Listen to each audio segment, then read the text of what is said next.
সবাইকে নমস্কার। আমি সাধারণত এরকম ভিডিও বানাই না, তো আজকাল আমার জন্মভূমি, আমার ভারতের মধ্যে যা কিছু ঘটছে সেটা নিয়ে আমি একটা পজিটিভ ভিডিও বানাবার চেষ্টা করেছি।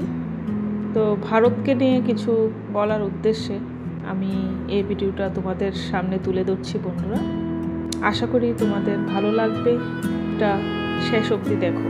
যাই হোক, যেটা নিয়ে ভিডিওটা বানাচ্ছি, তো আমার কিছু বলার ছিল ভারতকে নিয়ে। বিভিন্ন আন্তর্জাতিক মহলে ভারতের সম্বন্ধে বিভিন্ন আন্তর্জাতিক দেশের রিপ্রেজেন্টেটিভরা অনেক কিছু বলছে। তো আমি আর ওগুলোতে যাচ্ছি না, আমি জাস্ট কিছু মনের কথা তোমাদের সামনে তুলে ধরবার চেষ্টা করছি বন্ধুরা। সো চলো আমরা আজ ভারতের কল্পনার জগতে ফিরে যাই।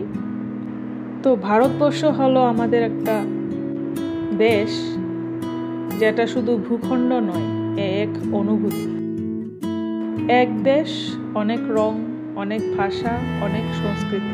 চলো আজ ভারতকে একটু নতুন চোখে দেখি, যেটা আমার ব্যক্তিগত দৃষ্টি দিয়ে আমি তুলে ধরবার চেষ্টা করছি। তো আমরা সবাই জানি যে ভারতের ইতিহাস হাজার হাজার বছরের পুরনো। সিন্ধু সভ্যতা থেকে শুরু করে মৌর্য, গুপ্ত, মুঘল আর ব্রিটিশ রাজ সব মিলিয়ে তৈরি হয়েছে অনন্য সাংস্কৃতিক ধারা। আমাদের দেশে আছে তাজমহল, যেটা শুধু ভালোবাসার প্রতীক নয়, বরং আমাদের শিল্পকলার নিদর্শন, তাই না?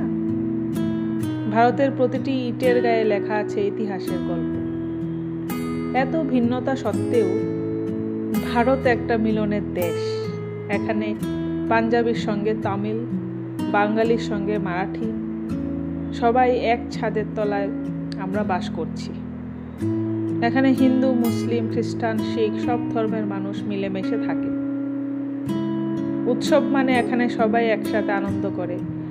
পোঙ্গল হোক কিংবা ছট পুজো, দুর্গা পুজো হোক কিংবা ঈদ, হোলি হোক কিংবা ক্রিসমাস। ভারতে 22টি সাংবিধানিক ভাষা আর শত শত উপভাষা আছে। তবু সবাই মিলে একে অপরের ভাষা বুঝে নিতে চায়।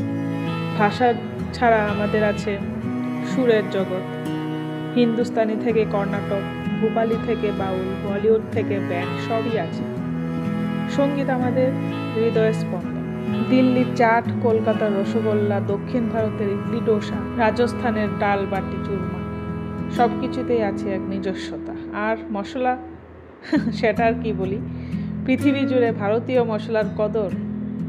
খাবারই যেন এখানে সংস্কৃতির এক মুখ। প্রকৃতি প্রেমী, পাহাড় প্রেমী, সমুদ্র প্রেমী, যেন কেউই হোক, ভারতের কোলে সবার জন্য কিছু না কিছু আছে। উত্তরে হিমালয়, দক্ষিণে সমুদ্র, পশ্চিমে মরুভূমি আর পূর্বে সবুজ অরণ্য। কাশ্মীর থেকে কন্যাকুমারী, কচ্ছ থেকে অরুণাচল।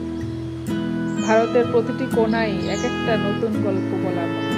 আজকের ভারত প্রযুক্তির দিকেও এগিয়ে চলেছে। ইসরো মঙ্গল গ্রহে পৌঁছে গেছে কম খরচে। আমাদের শহরগুলো এখন স্মার্ট। তরুণরা স্টার্টআপ বানাচ্ছে, ডিজিটাল ইন্ডিয়া আস্তে আস্তে বাস্তব হচ্ছে। আধুনিক আর ঐতিহ্য, এই দুই সংমিশ্রণেই গড়ে উঠেছে আজকের ভারত। তোমরা জানো কি, ভারতের রাস্তায় প্রায় 30 কোটির বেশি গাড়ি চলে। এখানকার কুম্ভ মেলা মহাকাশ থেকেও দেখা যায়। ভারতই প্রথম শূন্য আবিষ্কার করেছিল। আর পৃথিবীর সবচেয়ে বড় গণতন্ত্রও ভারত। ভারতকে আমি ভালোবাসি, কারণ এখানে প্রতিটি দিনে কিছু নতুন শেখার আছে।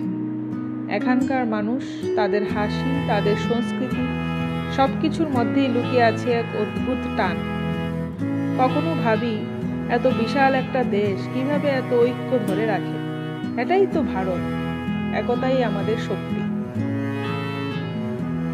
আমি এটা বিশ্বাস করি, আর আমি টোটালি কনফিডেন্ট যে আপনারাও এটাই বিশ্বাস করেন। তো বন্ধুরা, কেমন লাগলো আজকে আমাদের এই ছোট্ট ভিডিওটি?